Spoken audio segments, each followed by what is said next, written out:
Hey guys, welcome to The Grey Escape with Natalie Gray. I'm Natalie Gray, and yes, I know it's been a really long while. I'm not going to make excuses. I just have 4 letters, L-I-F-E.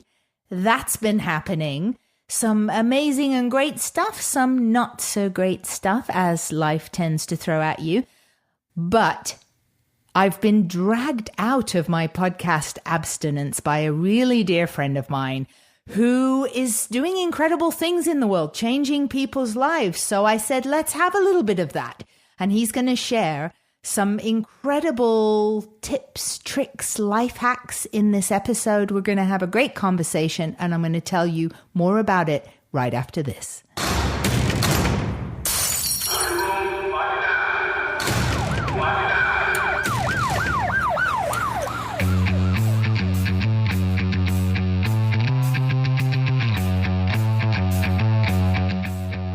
Before we dive into today's episode, please make sure if you need to do any international money transactions, you visit thegreyescape.com/cash, where you will get the best money exchange rate. You can click on any of the links. I use this service all the time when I need to move money from the UK to the US and all that kind of stuff. It works anywhere in the world. It's way cheaper than PayPal. It's safe. I did oodles of research, and you can read my research at thegreyescape.com/cash, or you can just go there, click on a link, and go save some money when you move your moolah. Right, we are going to begin today's episode with Arnaud Collery, a very French guy. Just full disclosure, this guy is as French as they come. I met Arnaud years ago when we were stand-up comedians in Los Angeles. We really came up the trenches together. And then Arnaud went traveling 30 countries around the world. And his life journey's taken him from the pits of depression to now what's pretty soaring heights, where he gets to impact other people's lives on a very deep, profound level. What Arnaud has to say, people want to listen to. He's done TED speaking engagements. He's an author of a book called Mr. Happiness, which if you read French, you can read it. It's on Amazon France, Mr. Happiness. And he's going to share with us some useful stuff. And I'm excited to hear what Arnaud has to say. So without further ado, let's bring on Monsieur Happiness, Arnaud Collery.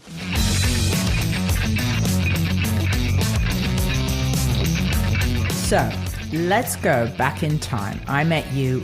Did we remember how many years ago this was? I mean, must be something like 2004, 2005. So about 14 odd years ago, I met you. And we were both comedians in Los Angeles. We had the European thing in common. So we did a lot of shows together. And you always struck me as somebody with a very even-keeled disposition. Always chirpy, happy, never saw any indication from you that you might not be feeling so good. But when we spoke more recently, you said that what changed your life was actually going through a period where you did not feel good. So how did that come about? Like, take us into there.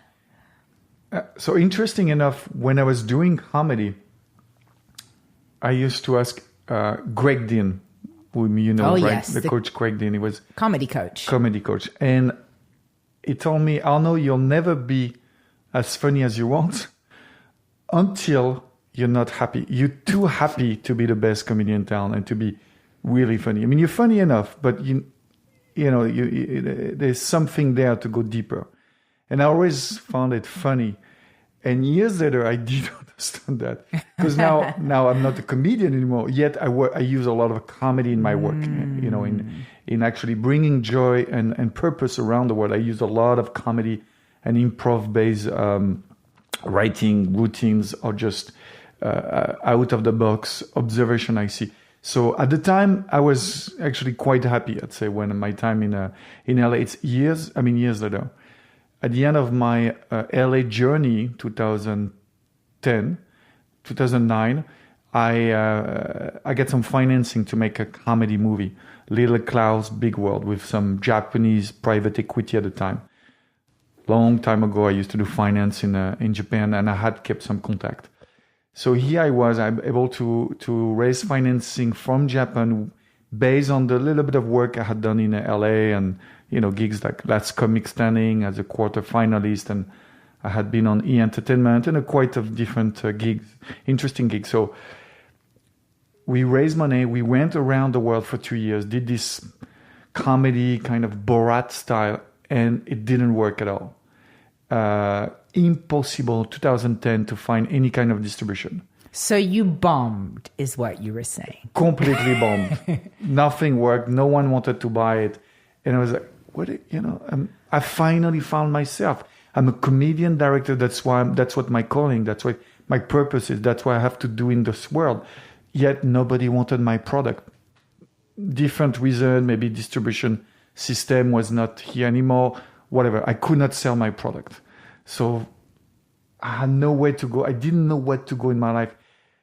So I was really depressed in 2010, stay in bed for not all day long for months, but maybe 5-6 hours a day. I could not get out of bed. Where my life is going, I'm getting older. I'm in my late 30s. Where is my life going? I don't have much savings financially. I was, we just got married with my wife, American wife from LA. And I really where is my life taking me? What's my purpose in life?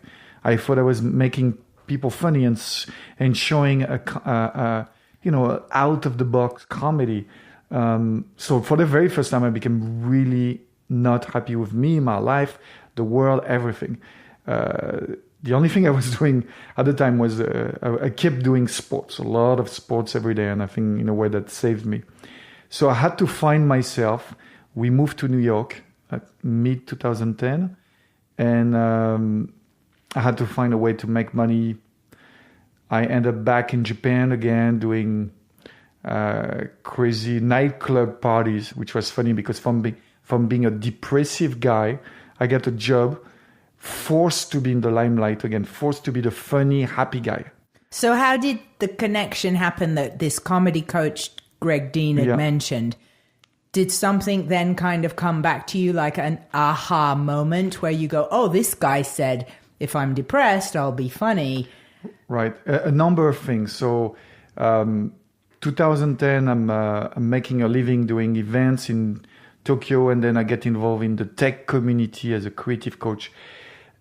Late 2013, I'm getting out of my depression. I'm financially okay. I get my confidence back, which is the most important, right? It's to get your mojo back, your soul back, to be okay with whatever you are now, okay with the present moment. I think that's when for me it started to be okay again. And then I start to find a funny angle about me having been in depression, me having been at the bottom of my life. And then Greg Dean's words start to resonate in me. And that's when in late 2013, I spent a month in a tribe in South America, in Ecuador. As you do. As you do. As everyone does it, I mean, right? I go every other month. Right. I don't know about my listeners. What's the name of your tribe you'd like to visit? It's called Bargain Grocery Outlet. So mine was the Sashiwashi in 2 hours from Puto, which is the last sort of town before the deep Amazon. And there, basically, I saw, there, just being in this environment with everyone with the mask take off, right? Okay. Which is being real, being true to themselves, living their purpose, which in a tribe is be a warrior, be a cook, be whatever it is. And I saw the shaman, the guy responsible for the sort of the cultural identity of the group. That's I guess that's how I would describe a shaman, making people laugh, listening to people, being there for one another. And I'm like, oh my God. So you can actually use comedy not just to make people laugh, which is what I was doing in LA, and that was fun, but it actually can be a way to connect to one another, a way to bring people along the same vision. I want more details on the tribe. What kind of tribe? Like, are we talking war paint and skirts made of hay? Right. Yes? No. I say right in the Japanese version of conversation. We say right, like I hear you. I see. I see. I Wakarimashita. love though that you speak Wakarimashita. Japanese when you're not Japanese. I mean, that's not confusing at all. That you communicate like a Japanese person. ちょっと違うよね。私は French から。This is just because you wanted to date Japanese girls, right? 多分そうね。ちょっと日本人の女の子好きだったから。Just so you know, Arnaud, I do not speak Japanese. I should probably mention right now. I mean, I'm impressed, but I'm also suspicious of your motivation to learn Japanese. No, actually, when I went to Japan, 19 years old, I was not interested in Japanese women at the time. And I was actually really scared that I might not have sex for 1 year, to be true. And then I discovered the secret of Japan. I see. Which is another story, right? Which is secret of Japan? The secret of Japan, which is this is the story, I think. This is the secret. The secret of Japan, which is love can come in very different shapes and form. Oh. I was used to, the French love of being very extravagant, very out there. You're supposed to, have wine and say, I love you and recite poems. Yes. Yet when you go to Japan, much more subtle than this. It's much more in a silent way of communicating, not so much with words, in a way of just being with one another. Wow. In Japan, I discovered for me, anyway, what I think one of the aspects of true love is, which is caring with one another, right? So in France, we have this... What? You have to care for someone? I know. It's a big shock, especially for some French people. But wait, I mean, you're saying Japanese people are more in tune with that than... No, I would not say more in tune. I would say... it's not my... I'm certainly not a love coach, right? It's not my specialty in life, right? For sure. Yet I discovered that when it comes to love in Japan, it's really about one thing, which is the real care and scratch of everything which the French people love. For instance, the words, the seduction part of the story you tell one another. It's much more in the energy. I'm only turning my AC off, so it doesn't. I don't even know if it picks up on the podcast, but I'm turning off my AC. Here we go, upstairs. Don't turn off your energy. I won't turn off my energy. I'm fascinated by this new information that you're sharing. There we go. How I want more details. How this comes across. I mean, if they're not going for the poetry and the wine, right. What is it like then? You're with a Japanese girl. How is it conveyed then silently? Is it through the eyes, or are you talking physical gestures, like a touch of the arm or the hand? No, I mean, I guess that's what I use actually nowadays. I mean, I only talk about, the energy of a room, the energy of someone. And back then, I mean, now I'm talking, in retrospect of how I felt, right? I never try until now really to explain what is it that I felt then. But maybe at that point of life, when I first lived for 1 year in Japan, I was 19, and I needed something, maybe needed the caring that the Japanese love bring you one another. And I'm certainly not saying that, the Japanese love is better than anything else, or there's different state of love. Not at all. That's not what I'm saying. But I'm just saying there's a specific way of communicating. It's only in a sort of silence, non-said energy between another. It's kind of almost like, I don't know, vibrational. It's, right away, I think in Japan, if you, connect to one another, and it's just by silence. And there is not a, technique or way of, it's just something I discovered. Wow. And I do think, we all need to go through different kind of experience in order to always get to the truth of ourselves, right? So at that point of life, in where I was in my personality, I needed it just when I got into LA and I turned 30 years old in LA, I needed to be in the comedy club and I needed that huge connection with the public that stage gives you. I needed that at 30 years old. I needed the Japanese love when I was 19. Wow. So when you said it was instant, because this is the first I've heard of this. It's really interesting. Do you mean, let's say you go out to a club and you see a girl, you'll feel an instant connection, or more that if she's attractive and you take her out when you're already in a more formal romantic setting, then you can tell? Or is it literally like a love at first sight kind of a thing? With my wife, it was love at first sight, of course, but with other kind of, I guess, dating relationship I had before her. In Japan, it was more, like energy at first sight, good energy at first sight. And I think in America, and somehow when it comes to relationship, men, women, many of them are totally disconnected to this energy. Men or women in America, they go through sort of KPI, metrics, criteria, like, whether it's financial criteria or men, all the American men I talk to, they always talk about the physical aspect and how she dress when it has nothing to do. It has only to do with the energy. My friend who are still on the dating website and the dating game out there, they always show me their profile. And one thing I don't understand, the profile should show the energy of someone. You attract by a special. So, some people are attracted to a sweet energy. Some people are attracted to this winner energy, this warrior energy, this soft, sensual energy. And this is what we look for, right? We look for this energy and energy. We might have talked about this last time we met. But the more I travel, so I've done my work as a coach now, last 5 years in 30 different countries. The more I do that, the more I forget about people I meet face. I forget the face. Oh, wow. I forget the names. Yet something I don't forget is the energy someone gives me. So I do remember I do remember the energy. So someone come to me and say, "Oh, hi, Arnaud."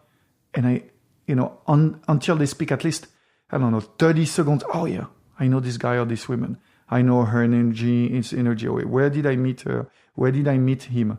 But I forget their name, their look. And what I see is, I think, and that might be my next book about, but what I think is there's sort of like 1,000 energy in the world. I don't know. Something around 1,000. And every one of us is sort of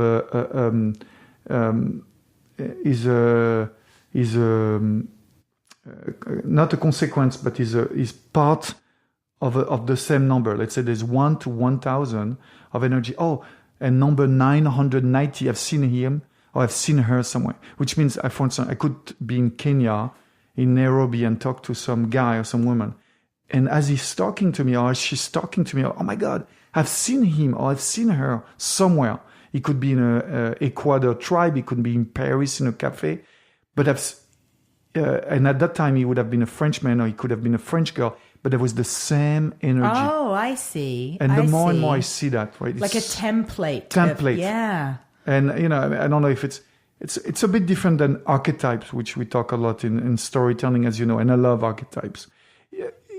But I think it goes deeper than an archetype. It goes to, I don't know quite how to word it, but I certainly want to deep further into this impression of mine I have. I love it. I keep seeing the same people, and I'm like, oh my God, here we go again. Like fractals. Yes. Have you heard about fractals? Yeah. Are your headphones falling off? Because you can adjust them. Oh yeah, I'm very bad with technical. I'm so bad. You can just pull them or make them smaller. How does it look? It looks totally fine. Does it look good on my hair? Really or no? good. It looks really good. It doesn't mess up my hair, right? It messes your hair up just enough to look cool. Okay, thanks. I just want to make sure.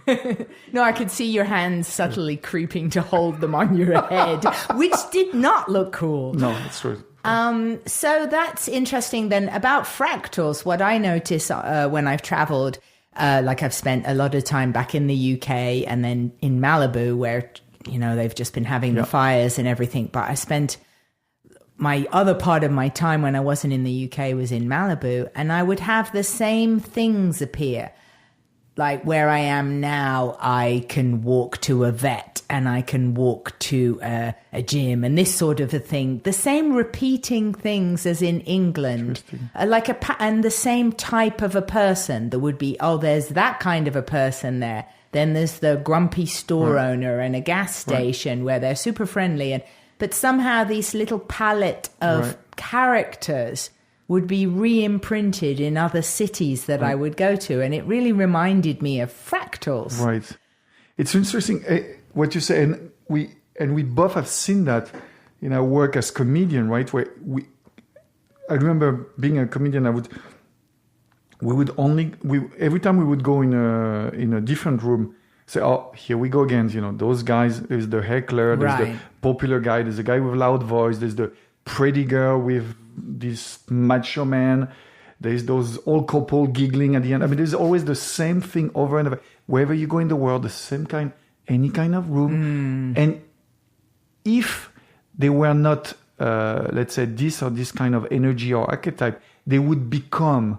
So the kind of the crowd makes them sort of recreate the same kind of energy every time, right? That's interesting, isn't it? And I've seen that in my corporate work, right? The average teamwork I do when I do a workshop is around 30 people. And every single time, no matter if I'm in Saudi Arabia, Ecuador, Paris, or whatever, same thing happen again. There's 30 people. You know, there's the giggling one, the very smart one, the crazy one, the creative one, etc., etc. And if they were not like this before they come in the workshop, the nature of the crowd, the nature of the group will make someone stand out like this. That's so interesting. That's so interesting to me because it feels like you can be an individual with all your subtlety, but when you go into a crowd, you need to be more specific, and then falling into an archetype, then you become that guy or that girl. Yeah. So that's really interesting how you say it's the crowd that almost forces a more clear definition of the person to manifest. Yeah. You know, that's really interesting. Thank you. Thank you. So, I mean, we're off topic with your Mr. Happiness, but I want to actually go back to more when you were miserable. I want to some details because you said something. You said you still did sports. Yeah. Now, when I've been depressed, and I know depressed people, they can't exercise. Right. So how this to me is a bit of one of those juxtapositions. You're depressed, but you can go for a jog, you know. No, I mean, that's why I mentioned, because of course, the more I do this work, the more I meet people that also were depressed at some point of time, or are still depressed. And I felt really depressed. I could not do anything. I had no desire. Yet I had still the will to do sports every day. I had to have something. So I guess, I don't know how different, and each of us is different, right? But for me, it was, I guess, like sports being one of my security thing in life, right? The thing that if I stop doing sports or almost travel, I die, right? There's nothing else. Now, what were you doing? Because to me, my definition of sports from the UK is something involving a team. But I'm guessing you mean exercise. Exercise, yeah. I was running. So you're being completely misleading in your information here. Because of my vocabulary of English is so Well, that's all right. I just wanted to check that you weren't depressed and then going on a soccer team. Yeah, there was no way I could have done. I remember going out and at the time I would force myself when friends would invite me out in 2010 in LA, and I would just have to pretend I'm happy a little bit. I would just force. I say, I know it's good. It's going to come back. And and I would just, and I do believe in the power of not too much, because you do need, it's a very Buddhist way of seeing the world, but you need to go with that suffering and going deep inside and sort of savourer the suffering, which is you embrace it. And I do believe in this. Yet I also believe in a little bit, just not too much, not every day too much, but forcing yourself out of that sort of a hugely negative downturn spiral. So I would once a week force myself and pretend I'm happy, just But the thing is so interesting. So when we moved to New York, March 2010, and I needed a job, I went to this meeting pretending I was happy, pretending really. And those guys offered me the job to be a sort of a nightclub promoter in Tokyo for 1 year. And you were just faking it. And I'm thinking, so I became happy while doing the job. Wow. So I'm like, I can't believe I get this job. How am I going to do? At the time, I even called my therapist in LA. I said, I had this offer, how am I going to do? And I'm a 30-something guy going to do nightclub parties in Japan. It's, first of all, it's the job, someone super happy. And it's the job of a 25 years old. And my therapist told me, just go for it. You might find something. And I needed money anyway, so I accepted the job. But the funny thing is, by forcing me, he actually came back, right? So the happiness came back by just thinking in the beginning, and then it's actually, oh my God, at some point I'm actually happy. It's fine, it's fun. So how did you fake it? Did you take on a new walk, or did you fake a smile? No, how did you do it? Just force myself to. I'm like going to be happy during the meeting, and I'm just gonna, because I do believe we still have. I can't speak for everyone, right? But I'm speaking for a majority of us, that we still have this joy, this thing inside of us. So, it's like happiness. My work it's never to bring happiness to people, really. It's just to uncover, to unleash it. It's there. To say, look, it's there somewhere. Look at the joy. We were all happy once as a baby, as kids, most of us. Just, it's there. So to uncover all the shit that's been mounting on that pile of joy, that inner joy, right? It's not to create something which is not there in the first place. So basically, I was just forcing myself to be clear of all my negative thinking for like 30 minutes, 1 hour of the meeting. Wow. I'm going to just focus to be, center on what works within me, what's good about me. I used to be this very joyful guy and fun guy. Let's go back to that guy. So it was not pretending to be someone else, but just be free of that negative filter for an hour. But then I could only go for an hour and then go back all my, what am I doing? I'm shit. I'm a loser. What am I going to do in my life? I'm fucked up. He would come back. But I could just free myself for like an hour. Wow. Just by will, right? Just mental. But then by doing that, he got me the job, and then doing the job, I get happiness again. Right? Wow. That's amazing.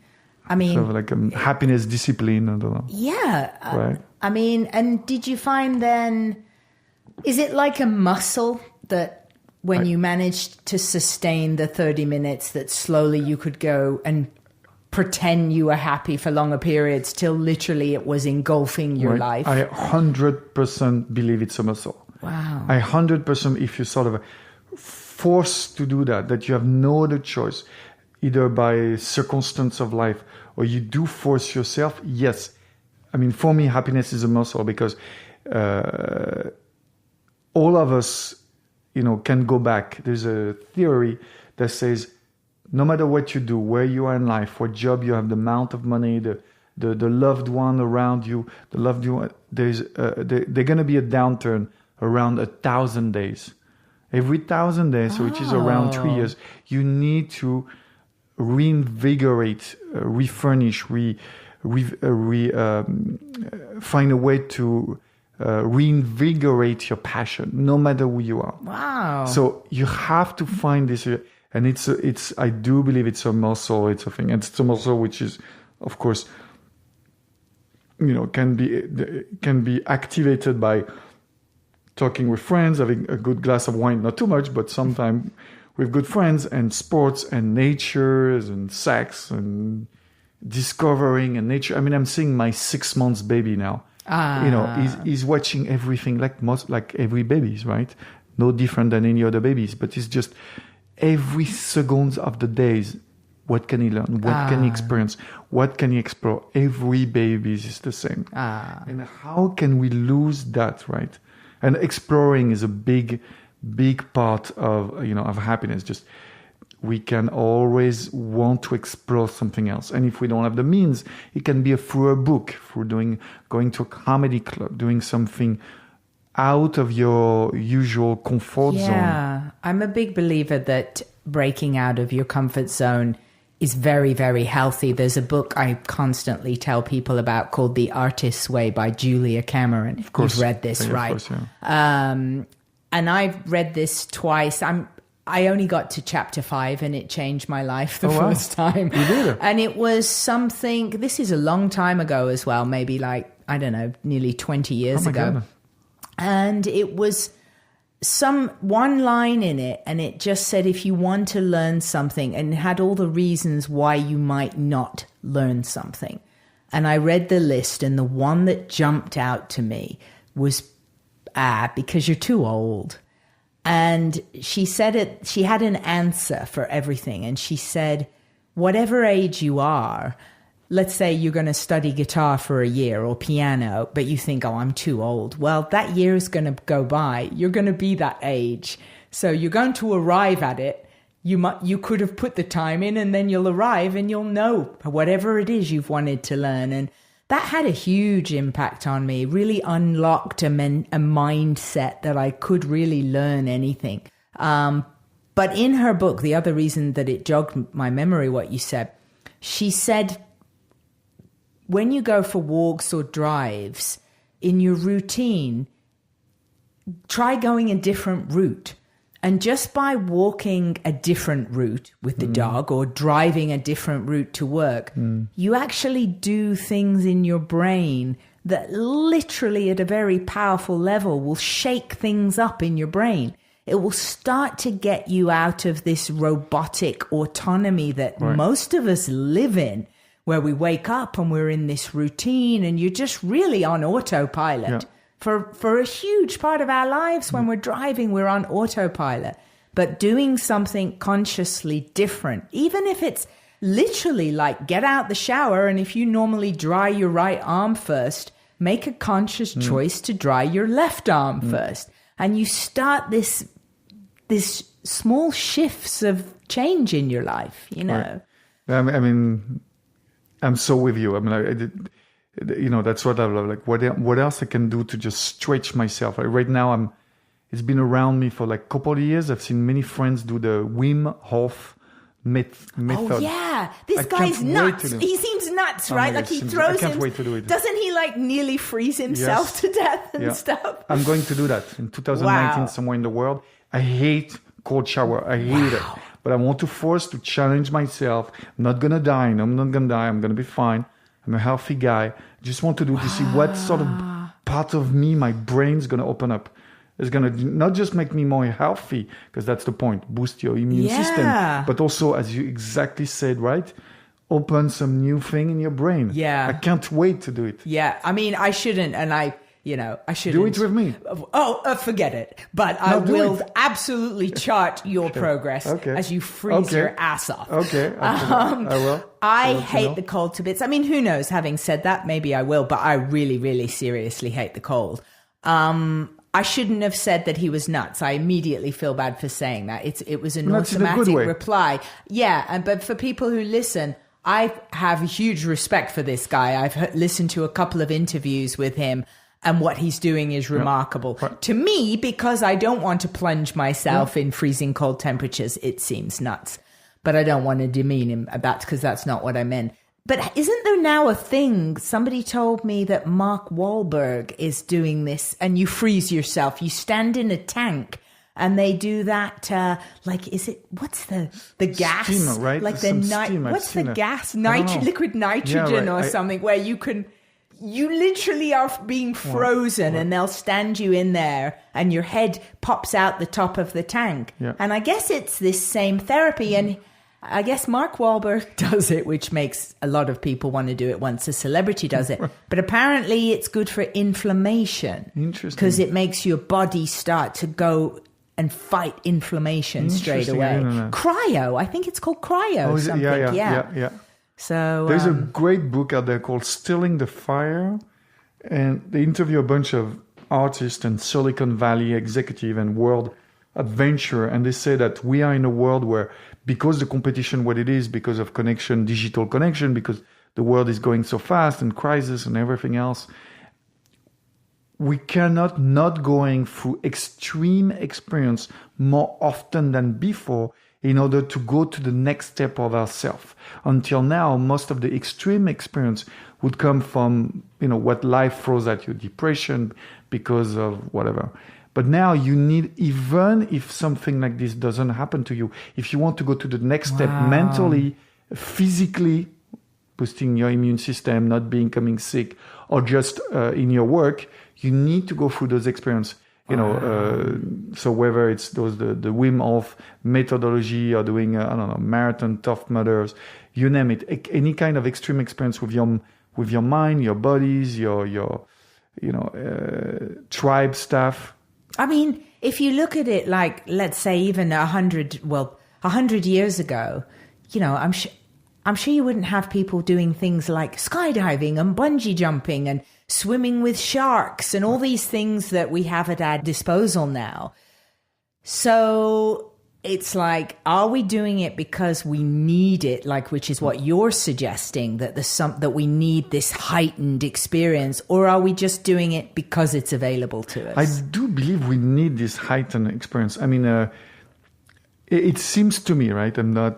I don't follow everything that's happening in every country, but I'm fascinated of where the world is going, where young people are going. In France, for instance, my native country, as you can hear my poor French accent now.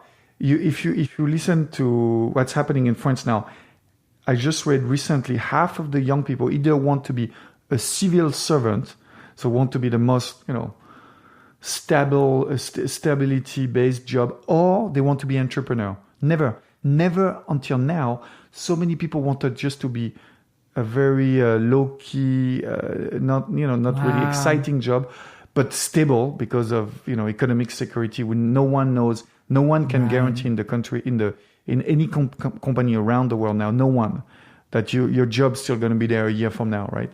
Because the economy could kill your company, or could kill your team, or could kill your position. So people want a stable job, yet because of that also, more people want to be creative. So more people want to be entrepreneur and create their own experience, basically become master of their destiny, right? Yeah. So I do believe we need those heightened experience to just see what else is there in ourselves. You were talking about I think death earlier, right? And for me, death. I think death dying or deaf not dying. Hearing. Okay. Deaf. Yeah. Can you believe I've been here for 15 years in America? So deaf, dead. Yeah. Right? So deaf, dead. Yeah. For me, it's a motor. It's a drive for me to know that tomorrow I could die. Right. That in 6 months. Because it means what else can I do today? Yeah. Which means it doesn't mean I need to do crazy things, but it means I need to enjoy the people I need to see high quality people only. I need to spend time with my family, or I need to do crazy experience. Right. But I need to live every day. And I want to be happy. Right now, if I die tomorrow on the freeway, I'm happy. I mean, I've done what I'm supposed to do. I've lived, I've experienced, explore myself. I live in heightened experience, whether I choose or not choose. But I do believe this is the goal of life, is just to find Socrates said, a life non-examined is not worth living. And in his case, when he said that, is a word non-examined, means understand what's your drive, who you are, but also pushing the limit of self-exploration. I'm so for that, pushing the limits of self-exploration. And for people, sometimes I hear it from people, you're so lucky because you know what you want to do, which I can't actually say I know what I want to do. I just do a lot of stuff, and some of it sticks. Some of it I hate, and then I don't do it anymore. Right. But they see me actively engaged in pursuing things, and their perception is, oh, she knows what she wants to do. But really, I'm just doing what you're saying. I'm pushing the limits of let me try this to its max. Yeah. And some people say, well, what do I do if I don't know what to do? And so then my answer is just start trying stuff. Yeah. Literally look for signs. I mean, I did a course a while ago from a flyer that came in the mail, and it was a songwriting course. And I'm a writer, so anything to do with writing appeals to me. But I feel that the universe gives us clues. I know anything with the word universe sounds so hokey, and I used to make fun of people who said this, but I actually believe it now. There are clues around our life. And if we get a heightened awareness for these clues, so I'll use myself as the example. I saw this songwriting flyer come through the door, buried in a catalog of adult school courses you could take, everything from learning Spanish as a second language to Thai cooking. But I see songwriting. And then I forget all about it. And I'm in a coffee shop in Burbank, and there's the same flyer on the wall, right kind of staring me in the face, to the point that I felt a little nudge, that little energetic nudge of, hey, remember me? And I felt just that little inkling of, I'm supposed to take that course, you know. It's always, you know, the question to ask yourself is always, you know, what's the worst thing that can happen, right? So it's like, what's the worst thing you're doing? What have I got to lose? Right. So a little bit of time, whatever the $80 or whatever it's going to cost you. A tragedy in life is when people don't push themselves and they don't discover, because I believe everybody has something special in them. Oh, I believe. Absolutely. We're all carrying around a bag of jewels.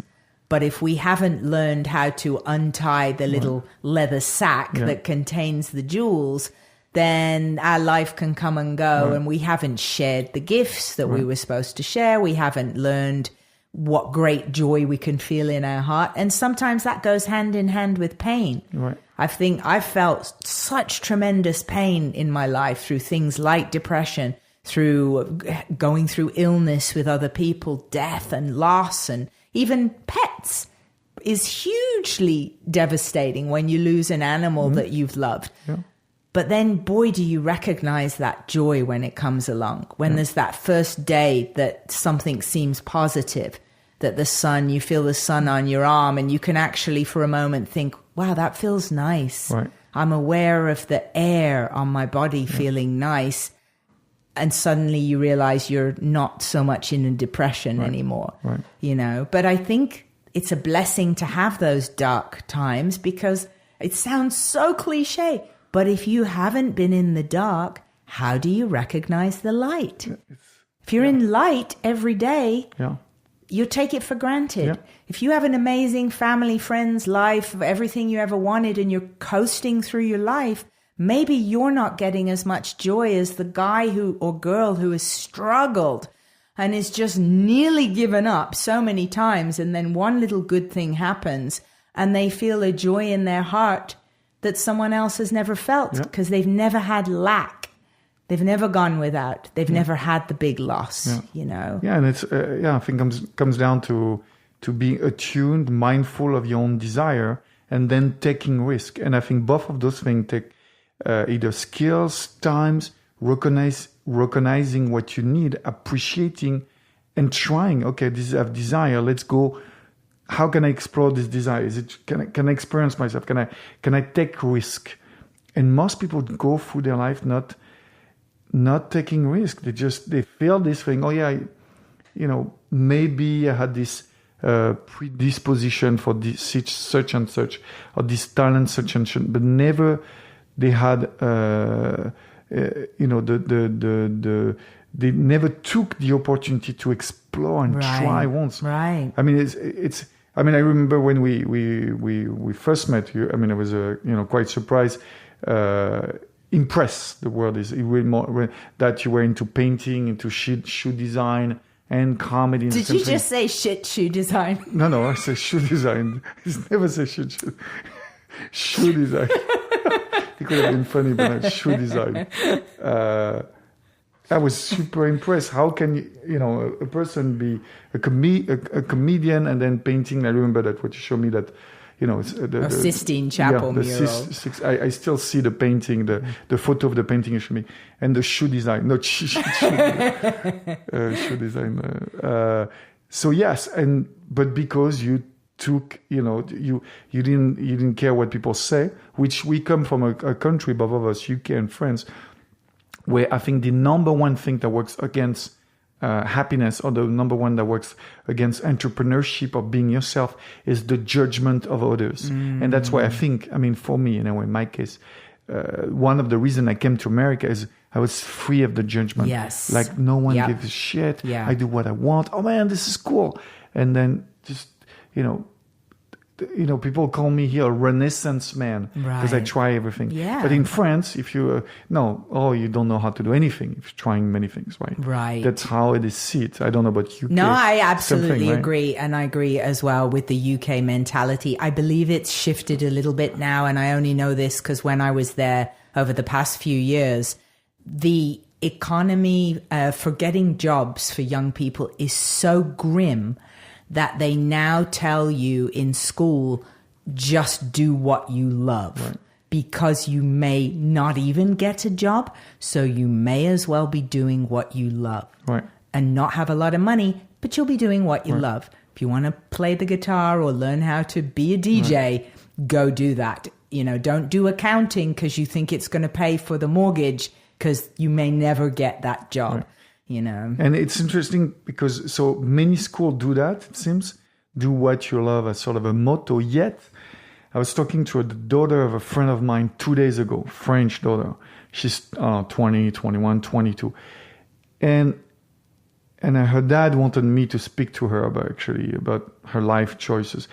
And she was telling me, I know I have so much pressure because at school, she's in business school, finishing business school in France. So I think one of the top business schools. She said, you're going to be the leader of tomorrow. So much pressure. I don't know what to do. There's so much choice. And I'm like, she's 21, 20. Well, that's also a little high pressure. You're going to be the leader of tomorrow. This is crazy. How about just have a nice day? Right, have a nice day. I'll just do what's in you. And you have no idea what the job are going to be. 20 years, you have where you're going to be, who you fall in love with, which country you're going to be. You have no freaking idea. Just do what you like now. Yeah. And the only thing is just work super hard at it. Just do what you love and then work hard. Yes. That's it. Yes. And that's part of, I think, what has been missing for some people's formula remember when The Secret was big? Yeah, of course. I think you even kind of liked The Secret, Yeah, I liked right? it. Yeah, I remember. You remember that? Okay. You were a vision board guy. Yeah, maybe so. Well, I remember when The Secret was a big thing. And I just remember the part that it did get a lot of flack. Because there's a lot of great stuff, for sure, that it puts forward. But it got a lot of flack because it was missing some of the effort part. True. Where you do have to apply yourself, and I do think there's some people now who still, and who am I to judge and say it doesn't work? But I know some people who are like, I'll think it and it will show up. Right. And I sort of feel you can think it, but then you also want to pay attention to the things that will lead you along the right path to it. No, I mean, you're right on point. I mean, when 2010, when we moved to New York, I was getting out. I mean, 2011, I got out of my depression, spent a year in Japan, came back to New York, and I was thinking again, should I be a comedian again?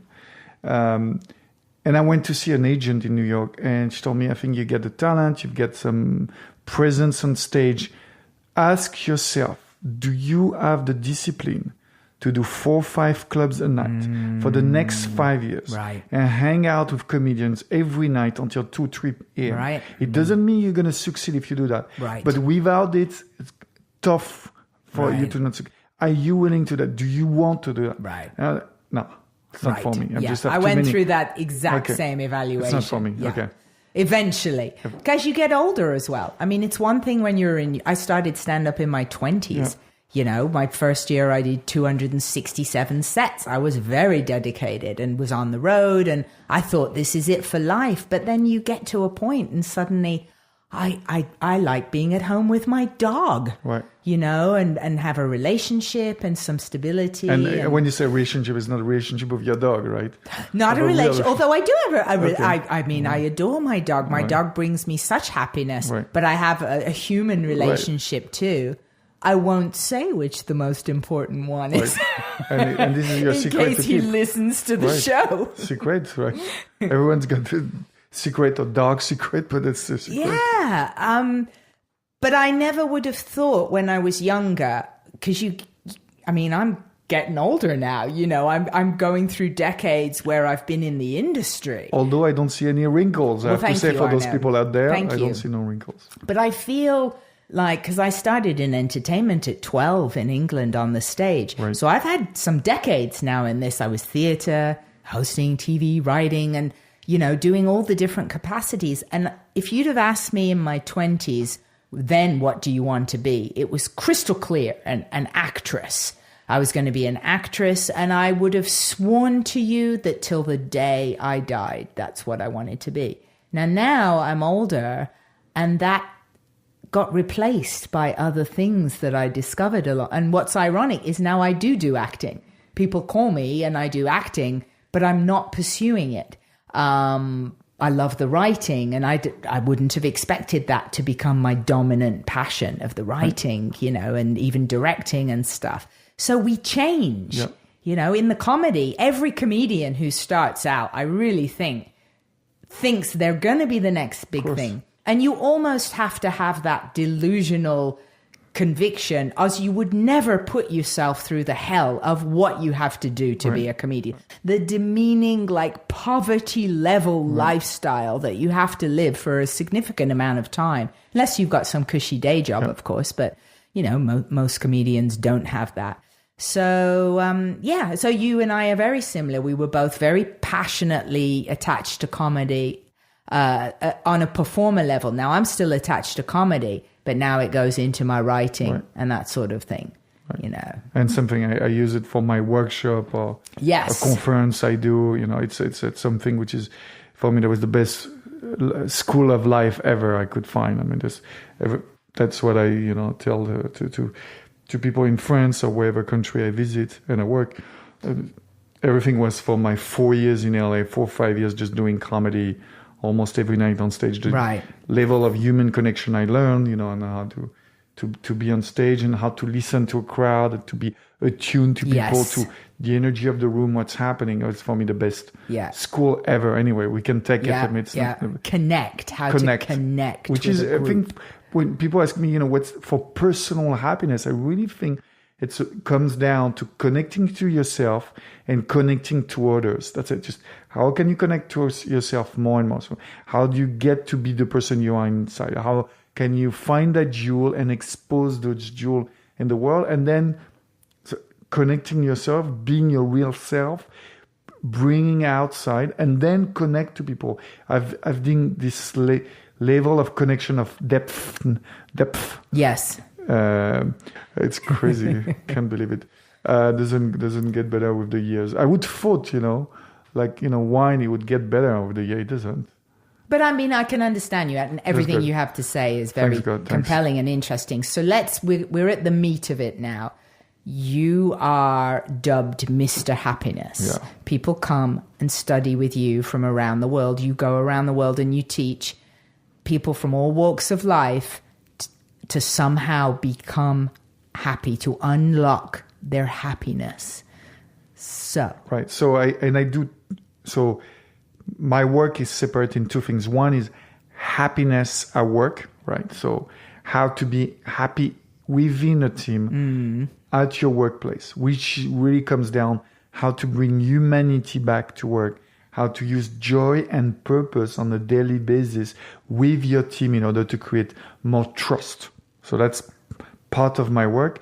And then the second part of my work is it goes into the self-examination where I help people to write their own story, understand their own story, understand their own pivot of life, when they become the person they are now. When was the point of time where they took the risk and became. And so in this part of my life, so I've created an event called Stand Up for Passion. And I go and find around the world those people who transform themselves. And my goal is to, as a storytelling coach, to help them create a story that can inspire people, right? So I create those 7 minutes segment story to inspire others. So, and the way I found, so that's for personal happiness. And the first part of my work is happiness at work.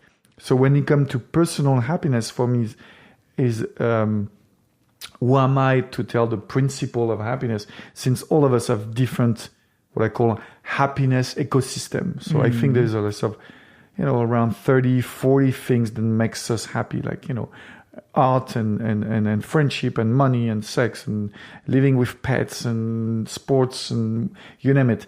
But each of us attach a different quotient, percentage to the amount of each things.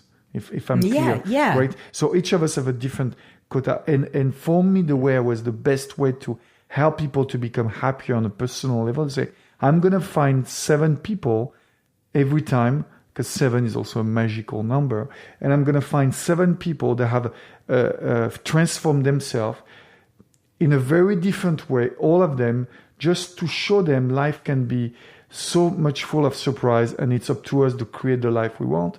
And all those 7 people have an extreme different vision, a desire, needs in life, to show that there's no one way, one path. Now, do you mean you're finding 7 people in your workshop, or you're... Oh, no. So it's 2 different things. There is the workshop, I work mostly for corporation. The conference I do, the workshop I do, the training I do. So now I'm going to France December 3 to 7 to teach a chief happiness workshop. So it's mainly for HR people and communication directors. Chief happiness. Right. 5 days on how to bring joy and purpose at work. Wow. It's so much fun. I mean, it's crazy that I'm actually teaching that. Wow. It's going to be my 5th training. We've done training in Latin America, in Aruba, New York, and now France. Wow.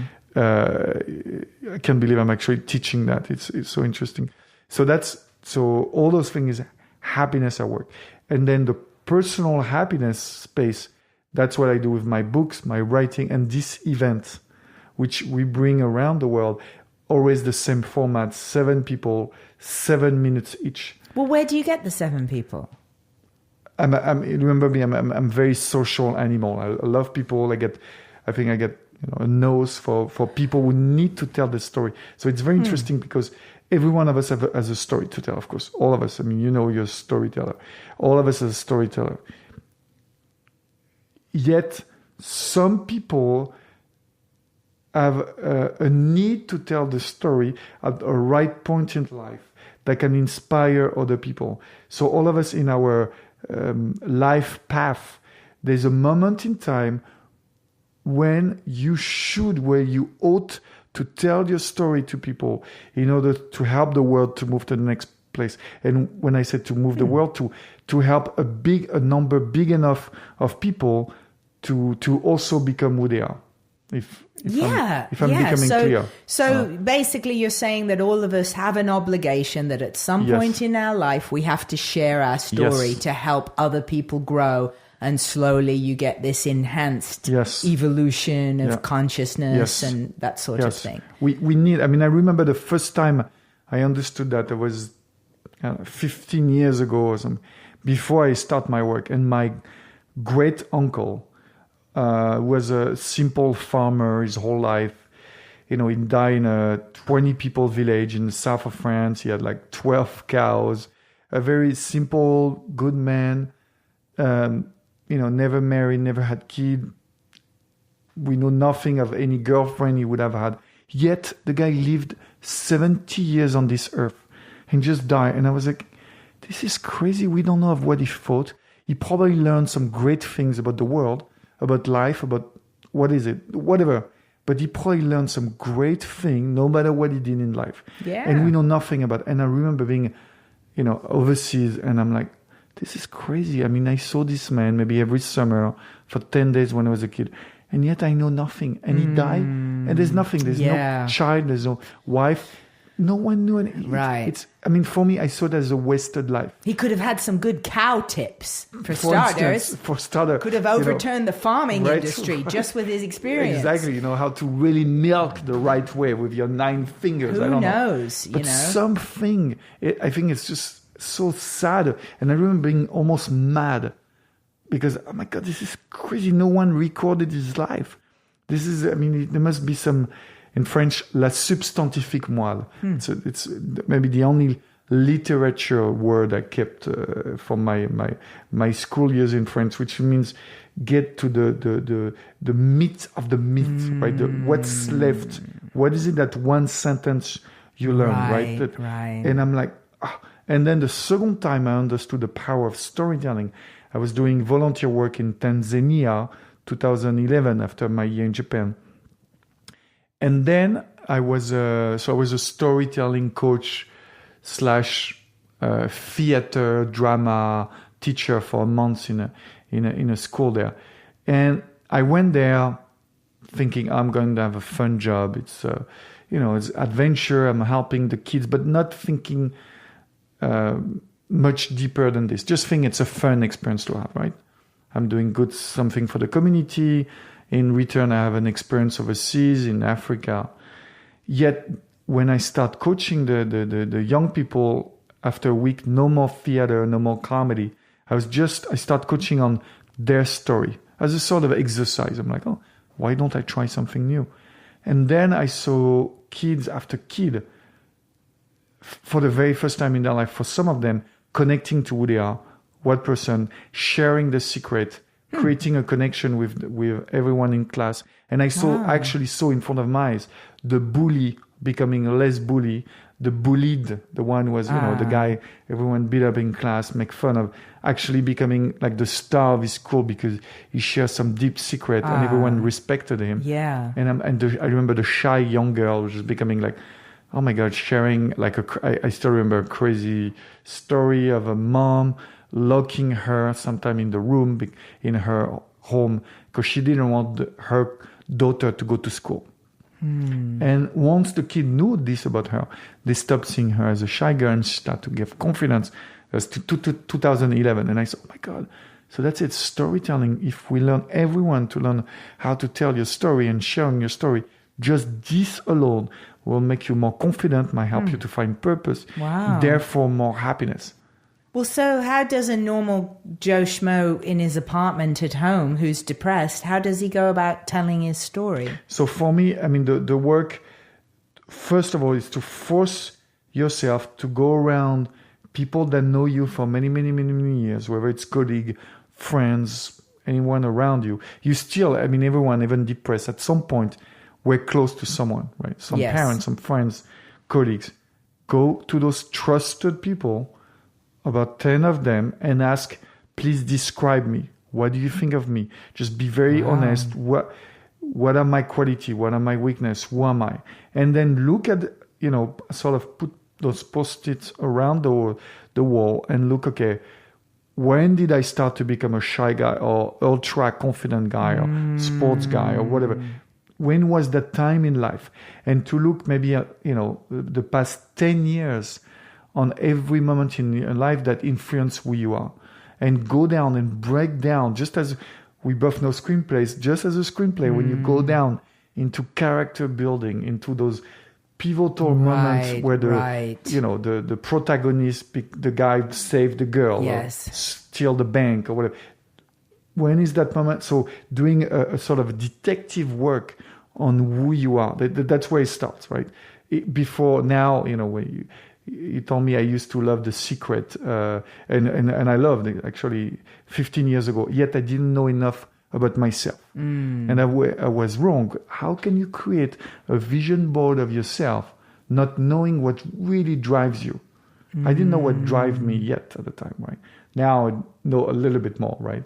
So it's something, what drives you? And then once you know what drives you, what are the events that make up your life, your persona, then you can choose, I think, of more of a long-term vision of goals. And I like more intention more than goals and vision. What's your intention? How you want to show up in the world, right? What kind of character you want to be in 5-10 years from now? And I believe more putting your energy towards creating that persona you want to be, that inside person you want to bring out.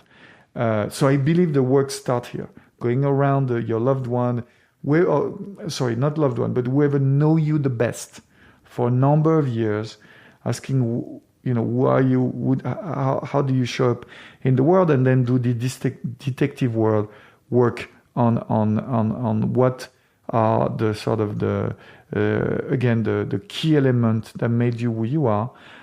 And then really looking at it, is that what I want? Is it the story I want? What can I keep from this story? What can I change? What can I tweak? What person am I going to be now? What story I want to create from now? But just being very honest with who you are now. Okay, this is who I am now. Okay, I've got those key components, and I understand where it's coming from, and now where I want to go and why. What do I want to change? And that's when I think you understand the power of courage and innovation and reinventing yourself and getting outside of the box, because you've been there. You know that if you don't change, you know where it's gonna go. Right, you can right. see the vision. I mean,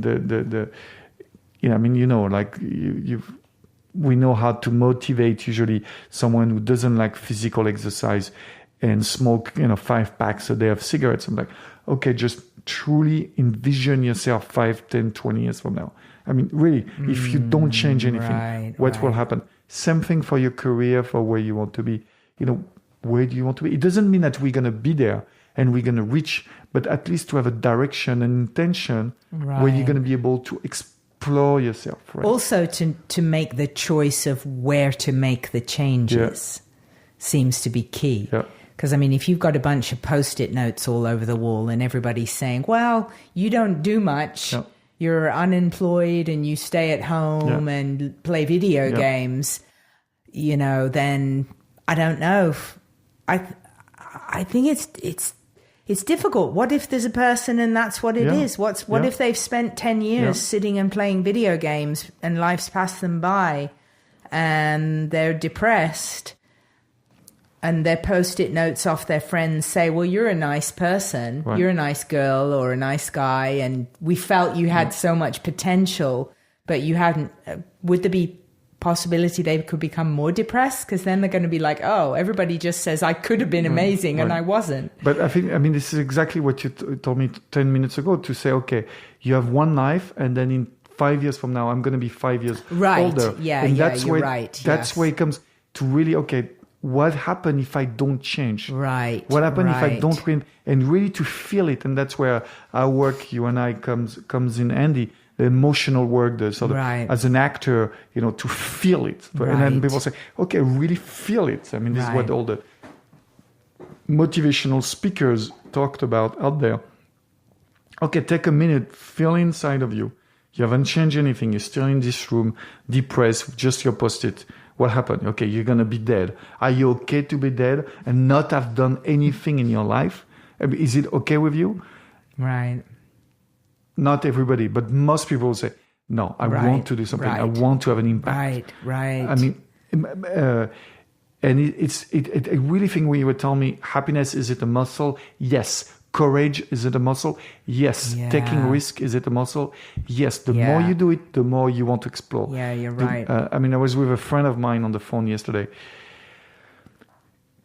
He's in a situation, he's 45 years old, and his boss is the most horrific person. But until now, he was very lucky. Great teams around the world. Wherever the job he did, he had a happy time, everything worked. And now in a very bad situation, the whole team, the whole institution where he works is crazy, is upside down. There's nothing's working. And I'm like, take a risk, dude. Replace that person. Find the president of the board. Do something. You never took risk. Let's be honest. As you were saying, he was costing. Yes. Right? Did you 45? Take a risk. Take it in your own hands. Move it. Just appreciate, be grateful for the fact that it was quite easy until now. But all of us has those, I do believe, bumps in the road in order to discover more of ourselves, right? Yeah. What else can I learn about myself? And you've got to go. But of course, if he had not the experience of taking risk, like you and I, we did so many times, and we know something's going to stick. Because we keep putting stick. And I keep doing it. Even I take the example of my event Stand Up for Passion. I'm talking to 15 different teams around the world to make it happen in 2019. 15 different countries. And I know by experience, maybe 4 will stick. Right. But I'm spending the same amount of energy in each of those teams to make it work. My event, terms of sponsorship and speakers, and I know something will come out. It's the more I'm putting. I mean, I know of, a few people. I have a few people in mind right now, who talk about, how do you basically make a strong choice in your life and take that risk. What would you say to somebody who has taken a risk and they've done a business venture and it failed miserably? Right. Like, what do you then say to that person who's like, what? I did what you said. Right. I took a risk and now I'm in debt. Right. And I'll say, first, I always say, okay, what is the lesson you learned there? What is it? First of all, we all, I do believe we have all the sort of a same amount of opportunities and luck if you look at the life path. Some of us a lot of luck in our teens, some of in 20s and 30s, in our 40s. But it's sort of the train of luck, the train of opportunities always passing by, and it's always going fast, and it's about to jump on the train, and sometimes we get kicked out of the train, and it's about when to come back. So, okay, you took an opportunity, it failed, fine. What did you learn? You got to learn something. And I'm going to sit down with them. I'm going to say, okay, I didn't learn nothing. It was a mistake. No, you learned something. You learned something maybe about yourself, or maybe it was just life. Maybe it was the wrong timing. But you learned something about how to deal with people, about these business ventures. Then you're going to keep trying. And I tell them, every great people you've heard of it, every successful people out there, they've tried not just one time, two times.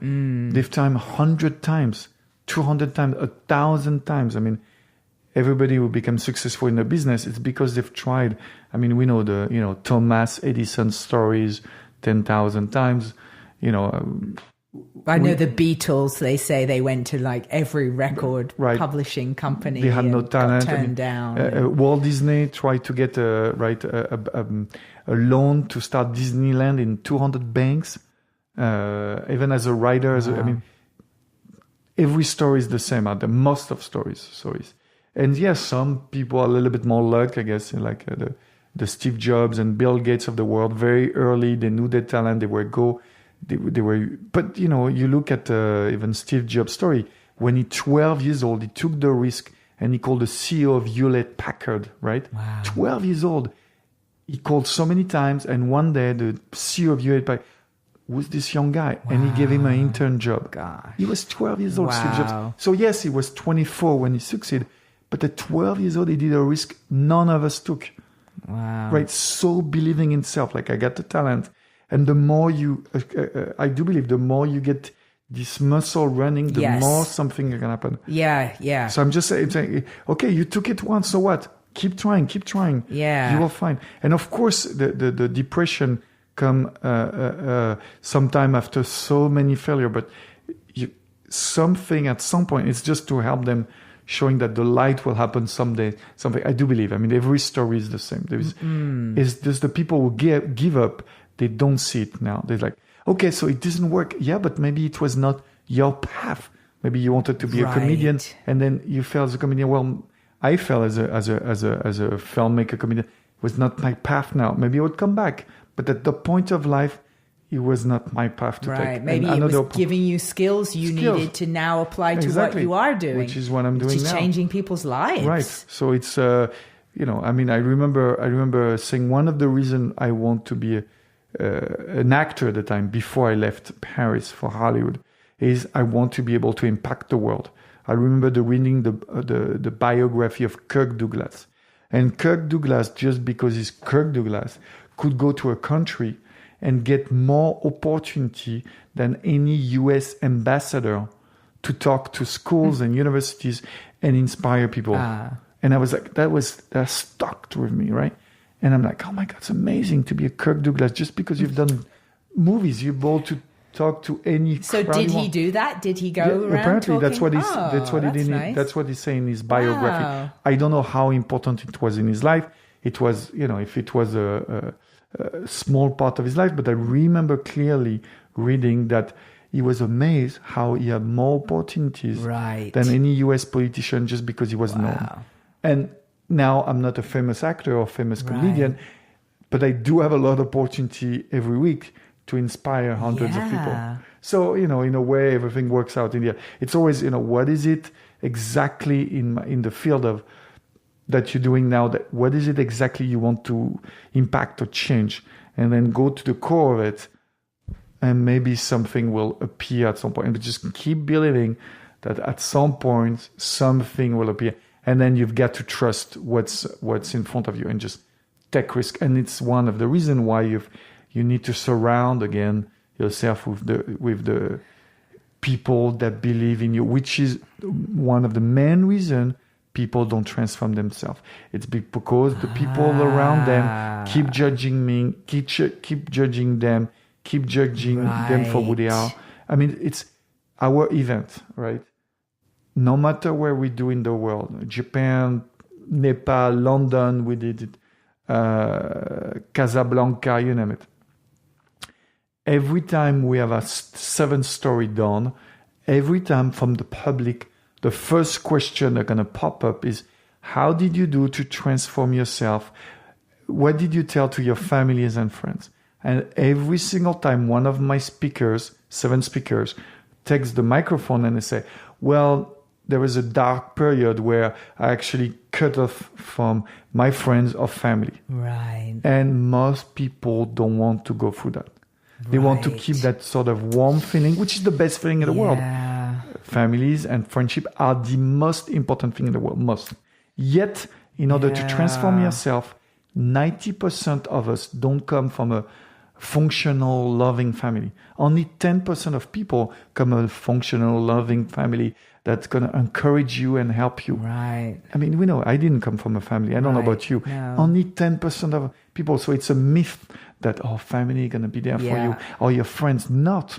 Most will not be there. Right. They're good for you to make you feel good and have a good time. But in order to transform yourself, they're not there. And some do. Some don't even do on purpose, and some actually loving family just because they want you to be safe, don't want you to transform. Well, I was just going to say that of course. Families out of love and kind of ignorance can be the most suppressive force in your life because they don't want to see you get hurt. Yep. I mean, I heard that a lot, and I went through so much. I would get cast in things, then I wouldn't get cast. And, it's a roller coaster in entertainment, and your family's watching you, your mum and dad, and they're like, why would she put herself through this? But when you're in entertainment, it's just what you do. But if you have these voices going, well, why don't you do this? You're really good at painting. Why don't you just stick to painting and that sort of thing? They mean well, no doubt about it. I think most of the time the family will mean well, but it can be very crushing and devastating to your potential if you're listening all the time, No, I see that over, and it starts young. I mean, of course, I'm very mindful of child psychology now because I have a kid of my own, and I'm looking, the kid development around us, and our friends and families and nephews and nieces, and I can see around. I mean, start in children, right? The parents just, acknowledge effort you've done, right? One of the best things, for instance, you can do for a child, it's never praising them on achievement, always praising them on effort. The basic of child psychology. Really? It's a fascinating thing. I mean, I'm applying that to other kids now. When he crawl and he stopped crawling, good job, you did crawl. It's not because you went to the back of the room. Wow. And there's a child psychologist who told me it's the most important thing is to think. So it's the same thing, happiness, whether your baby, and say, number one thing is this. Number two thing is to never compare your child to any other child. Never tell him, the other child, never let him know. Of course, he's going to compare himself in school, but at least at home, you never compare him. He say it's the most cruel thing you can do for a child. But we do it to ourselves. We do it to ourselves, of course. All the time. Of course. Everyone Of pretty course. much in the world. Of course. I think it's one of the most cruel things in society that we do. And it's almost unavoidable because of the media and magazines and course. news and internet, is constantly feeling a comparison to other people, especially in careers and that sort of thing, Yeah, depression has never been so high for the the young teenagers, middle school, never, right? Because of the comparison.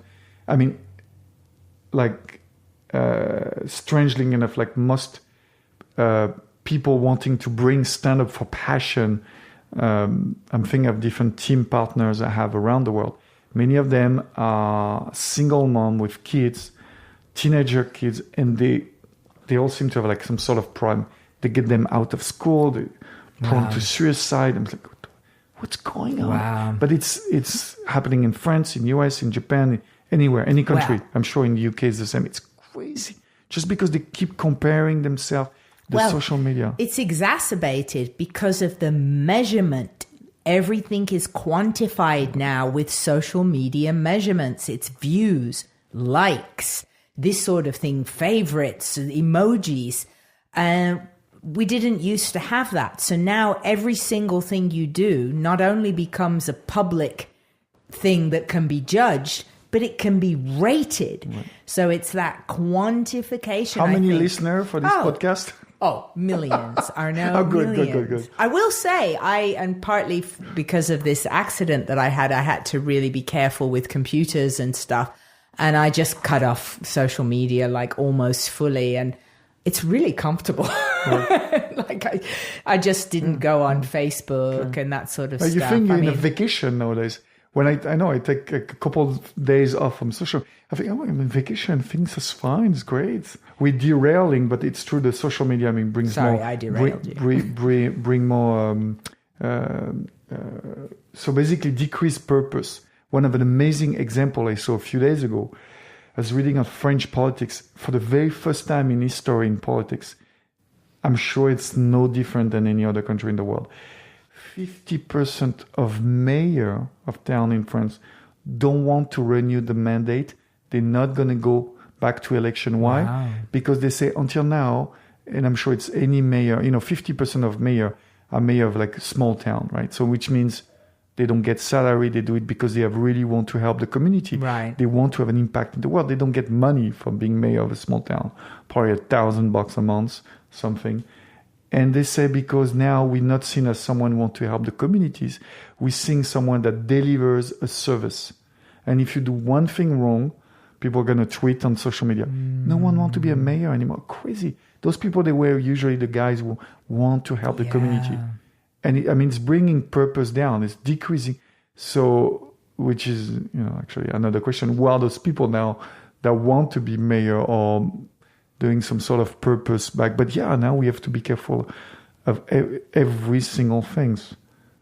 I can see it being the root of a ton of depression for young people, though. Yeah. Imagine, because we know we're grown-ups, and we know we still know how it feels. If you, when I was tweeting jokes and something would get a lot of tweets and then something wouldn't get a lot of tweets, and you're like, I thought that was funny, and there can be a little like sting to it or something. Imagine if you're 9, you're 9 years old and you're putting your birthday picture up, and it gets like 3 likes or something. And you're a kid, and how does the parent explain that this means nothing? Right. This is some ridiculous construct that tells you if you're popular, and it's just horrible. It's a horrible system now in place in society, this whole liking and viewing and counting of things. I think it'd be fine if it wasn't publicly visible.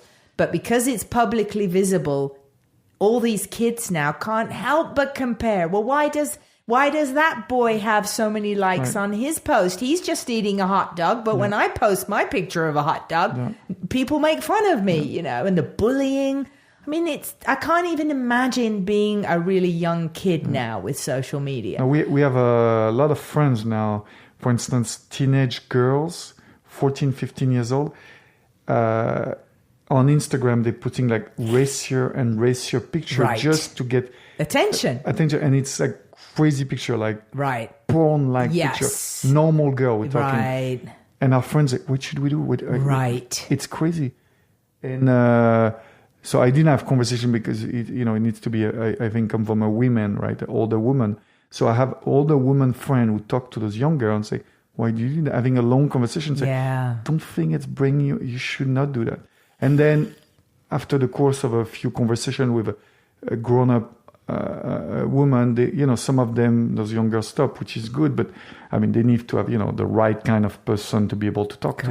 Imagine those who don't have to. Right. I mean, it is. It's quite terrifying. That's terrifying. Yeah, it is. It is. Arnaud, do you need some water or something? I just realized you've drunk your beverage. I'm going to pause, but don't worry, listeners, you're not going to miss anything because I will not speak to Arnaud while I go and get a drink. Okay, hold on. Okay, I'm back. And Arnaud has water. Il a de l'eau. J'ai de l'eau, merci. Tu parles français? Si vous parlez lentement. D'accord. On peut essayer? I grew up for part of my life in Ottawa, Canada. So it's bilingual city. Ah, c'est vrai, oui. Je suis parlé français si vous parlez lentement. D'accord. Maintenant, on va parler que français. That's about my best sentence is just speak to me slowly and then I can get by with basic stuff.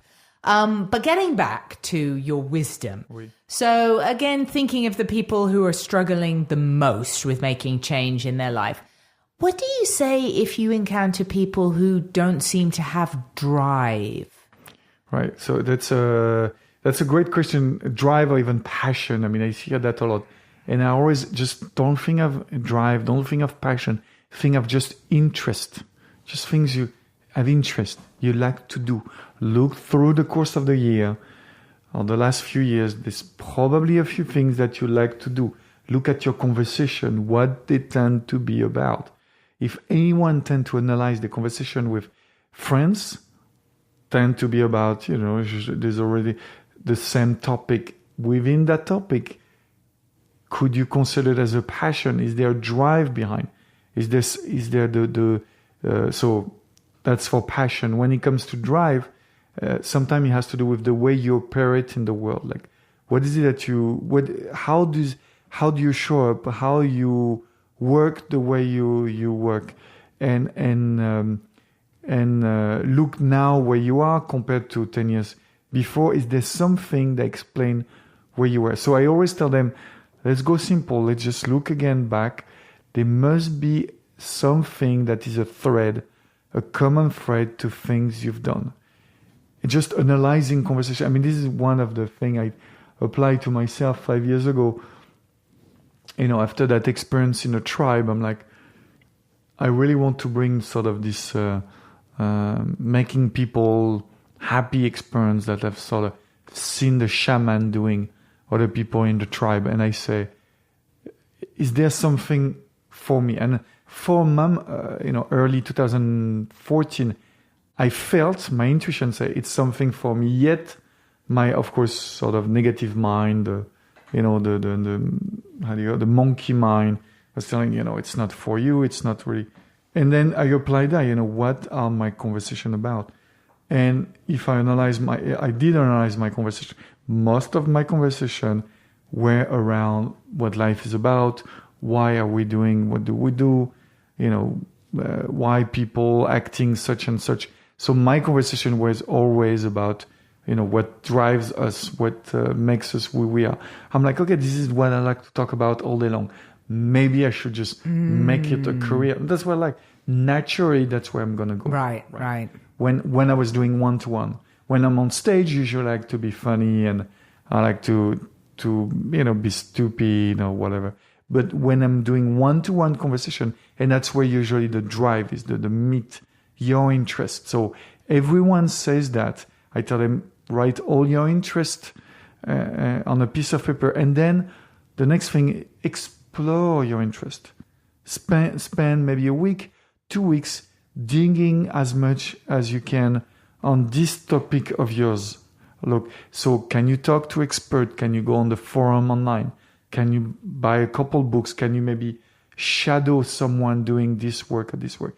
And then the more you experience, you will, I guarantee you, find something that stands out.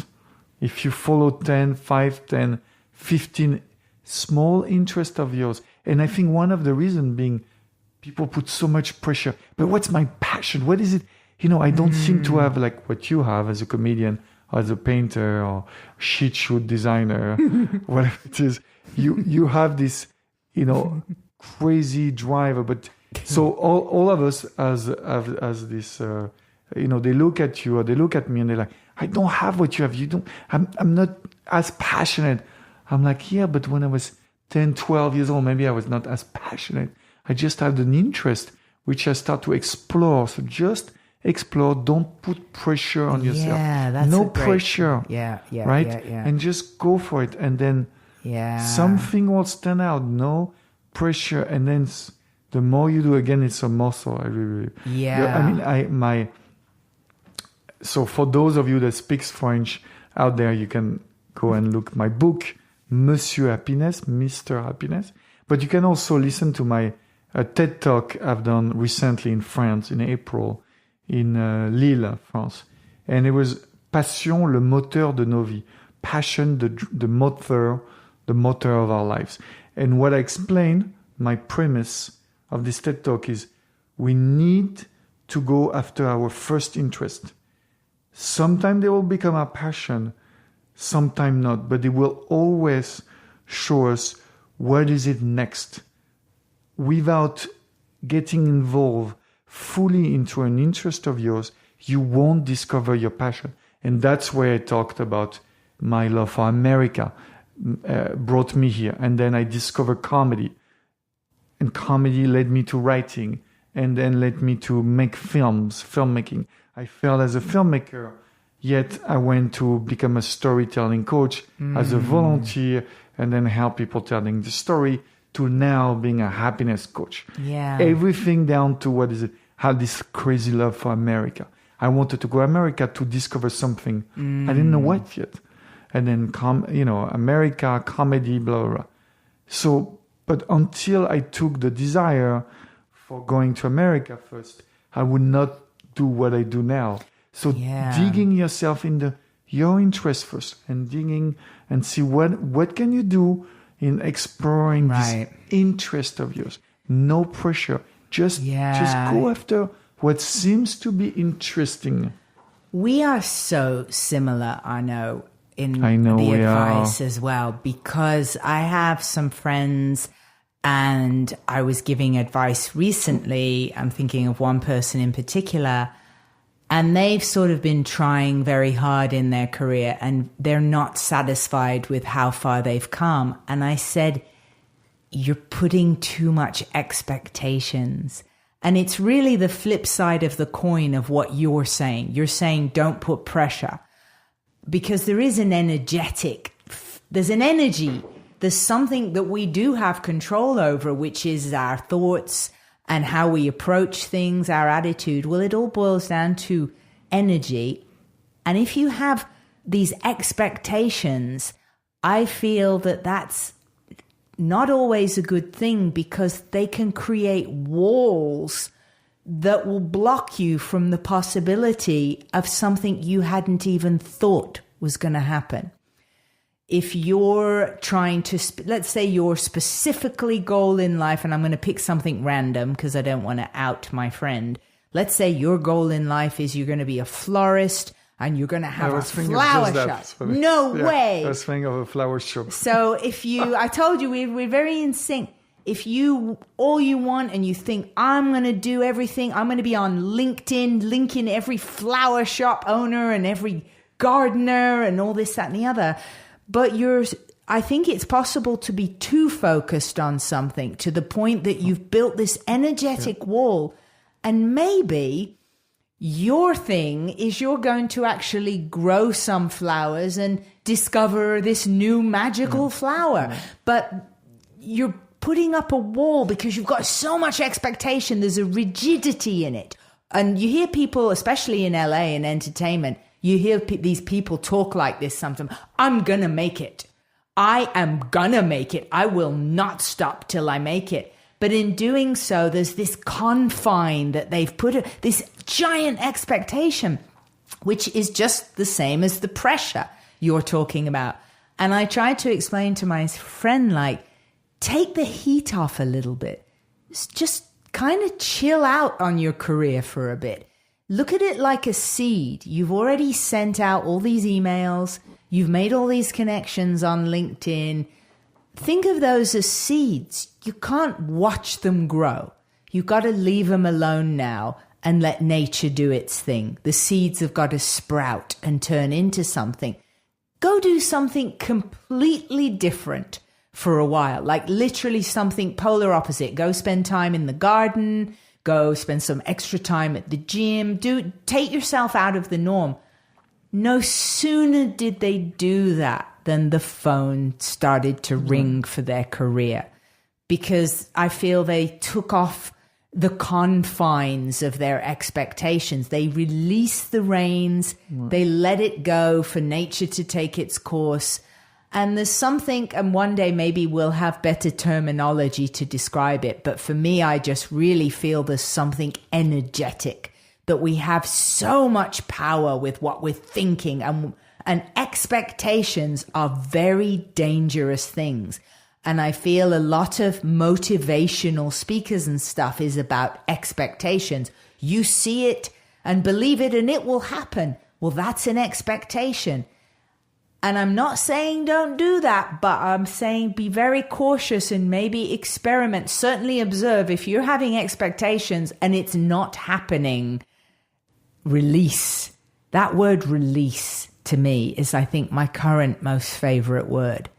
It carries with it so much power to just say release, and I've been using it just as the little bit of vocal training. And they say with your vocal cords, which we can't see, but when you sing a note, use the word release in your head.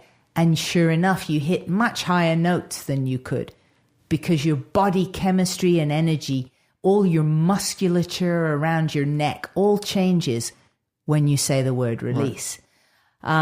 So all of that is just to support what you said about not having pressure. If you feel you're a person who doesn't quite know what to do, start small. Right. And your list making and the Post-it notes, I think it's such excellent advice. Just make a few notes, start to chart where you've been, look for the patterns, see.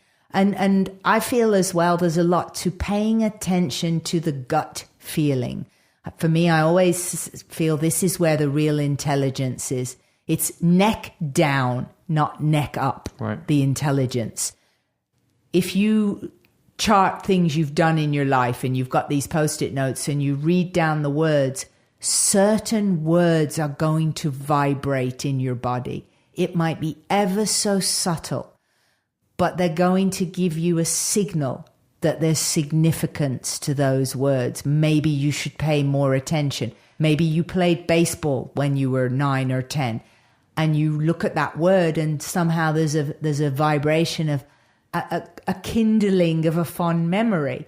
You put a star by that one. Maybe it's time to get out to a baseball game, or maybe you meet go to a meetup group of people who play amateur baseball. Right. But I feel that really listening to the body on a small scale for clues and being aware, this sixth sense clues that are around you, like my little flyer in the coffee shop. But the no pressure, I love the no pressure. And it just goes hand in hand with release of expectation and a word that could be a good word to latch on to.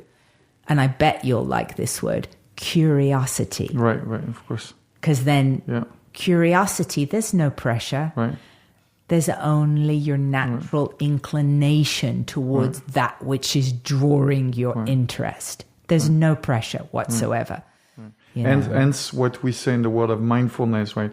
Always start with a beginner's mind. Start from fresh. Start for the thing new. To add on what you were saying, I love the release word. I mean, such a good word. You're totally right. It's also someone else was telling me, many people were telling me in LA, many conferences I've been to when I used to live here, was if there's anything else, for instance, than the world of acting that you can find happiness and joy, go and do it. Stop acting, and it's true for any kind of career. Stop the career as when there is no more joy, when it's only about the pressure, when it's only about the end goal, stop it. When you don't, the journey can be difficult, but if you're not able to release, if I used to work basically, from time to time, then you need to go to another career. Right. You need to go there with some sort of softness, even though if It's hard work, but sometimes it's just letting whenever you can't let it go, basically. Right. When you can't have fun anymore, that's when you have to stop. I mean, there's a really good book out there from an Egyptian former chief business officer of Google called Mo Goddard, and he wrote something called Solve for Happy. Solve for happy. So happy, and it's basically to take off the equation of expectation for him. But for me, I think one step further, which is don't even think again of intention. Think of those surprises you're gonna find along the road. Oh, surprise. I swear we're psychic. Because I was just going to add another word that I think surprise? Is discovery. Yeah. Discovery, so that you can be surprised. Yeah. That's just what I was going to throw in. So the next word you might think of it now too is mystery. There is a great quote by Joseph Campbell, and for me it is the quote. Are we going to have a quote off? Most beautiful quote ever. Okay, bring it on.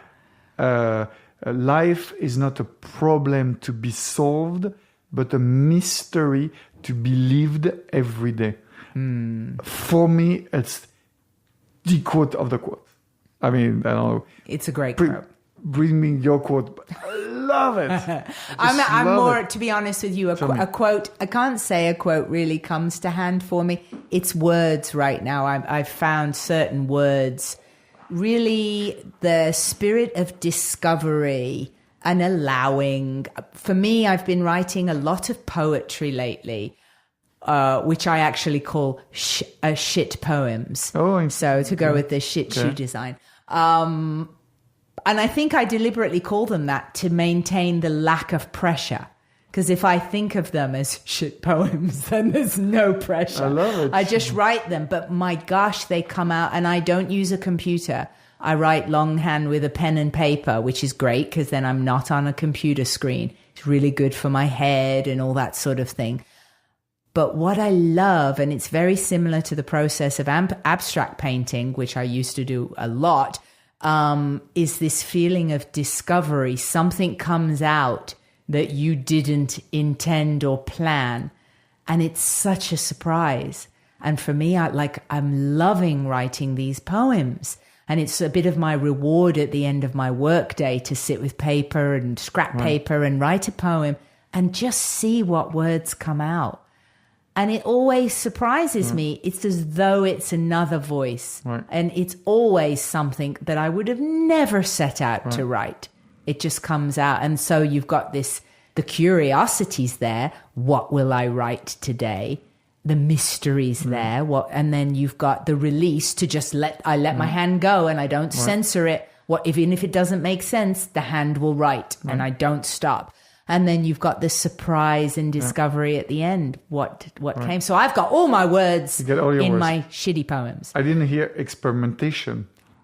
Well, I suppose the process of it wouldn't you say maybe? What about location? Sometimes I'll walk my dog to the park and see how the poetry writing goes at the park with my dog. That's an experiment. Because I really believe, we all experimenters experiment. I won't be outdone on one word, Arnaud. Okay, I'm sure you're a master of word. You're from UK, so hands down to that. We could do a word out in French, but that won't be. You would or Japanese. You would win. No, you're great. You have all the good words. But so yes. Discovery, experimentation, surprise.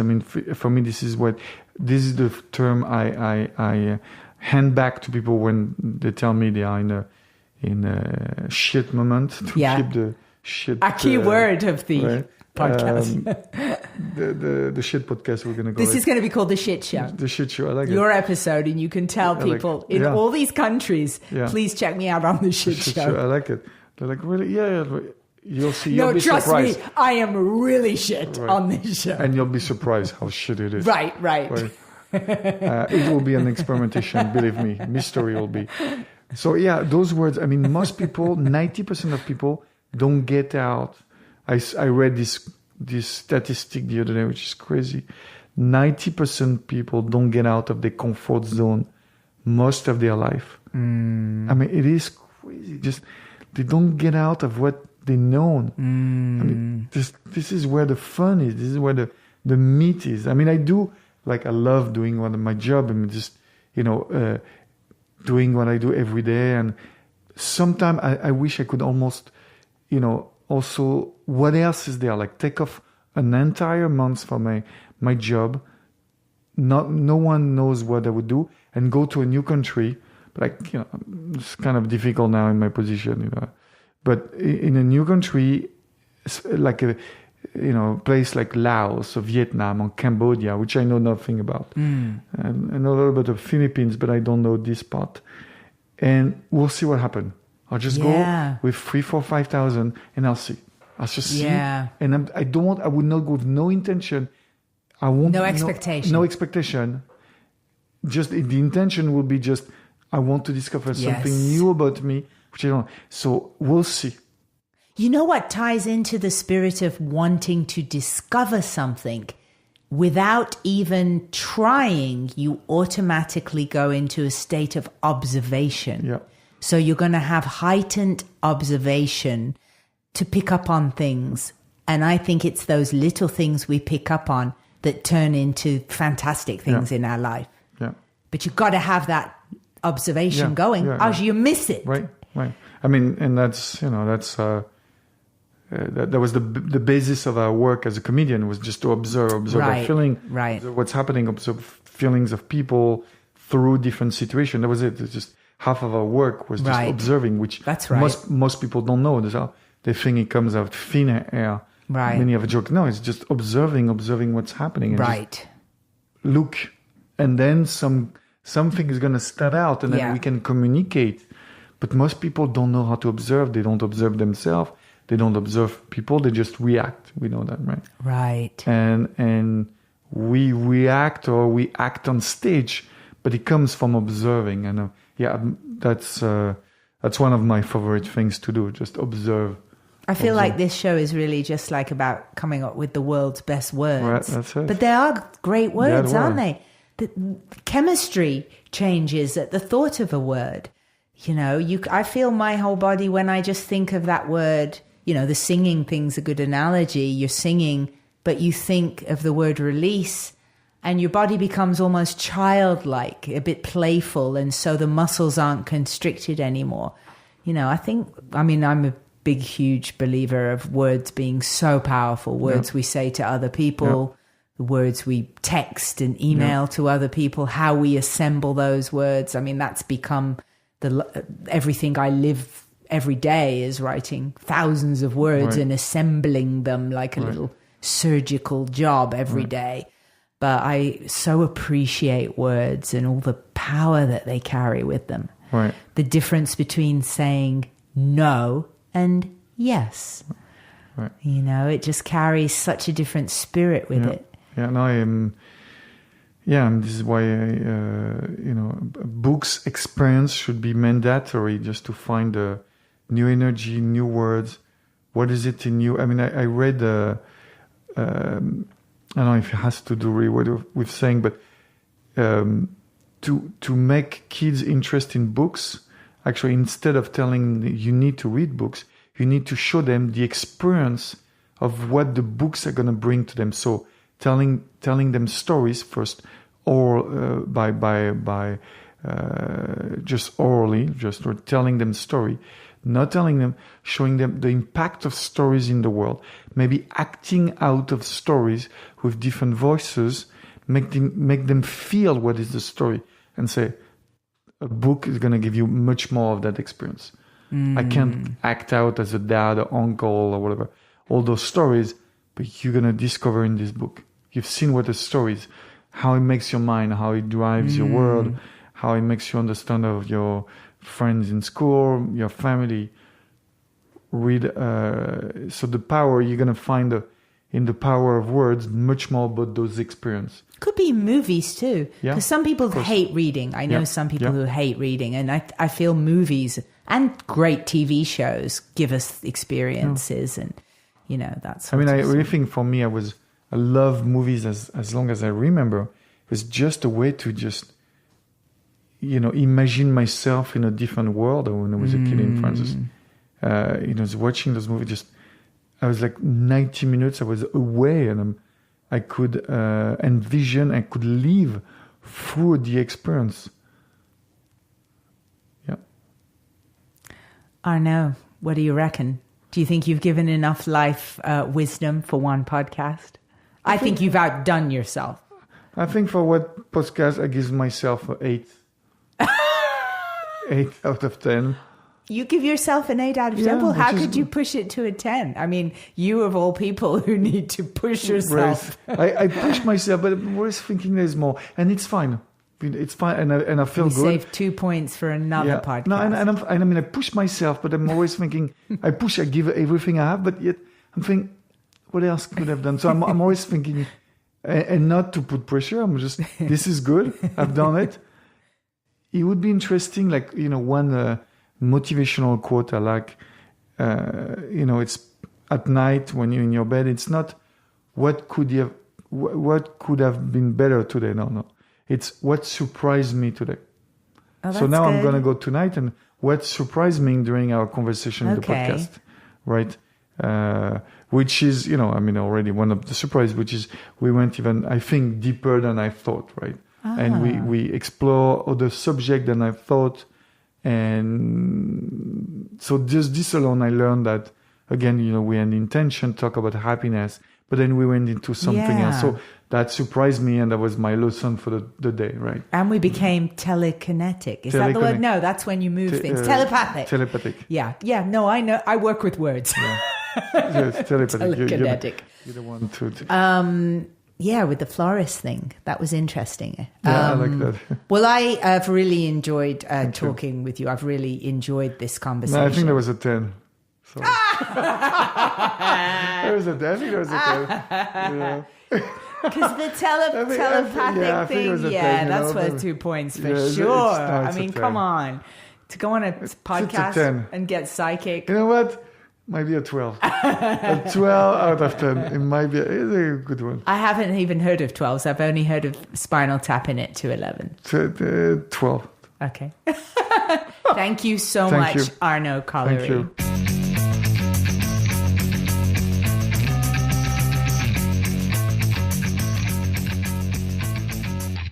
Thank you, Arnaud Collery, my dear friend, my funny friend, my amazing human being friend. That was so much fun. Thank you. And thank you all for listening and for your patience. Those of you listeners who are my hardcore, diehard listeners, I am very grateful to you guys. And for the emails I've been getting over the past few months, you are lovely. So thank you. You can continue to communicate, send little notes, whatever you want, to contact@thegreyescape.com or hit up the Facebook page, facebook.com/thegreyescape. And I post the episodes on YouTube now, if that's more easy. If that's your thing, if you want to stare at a static graphic for a couple of hours, hey, be my guest. A reminder, if you want to send some money overseas, friends and family, business, that kind of thing, please go to thegreyescape.com/cash. I promise you cannot beat the currency exchange rate. Not in my experience. You'll save a bunch over PayPal. So go do that. Thank you. And I promise I have more episodes in the can, and I'm gonna get to them. I don't exactly know when, but this podcast was a big step for me coming out of hiatus. And I thank you for listening to this episode. So be well, everybody. And I hope to be back really soon, right here with you at The Grey Escape.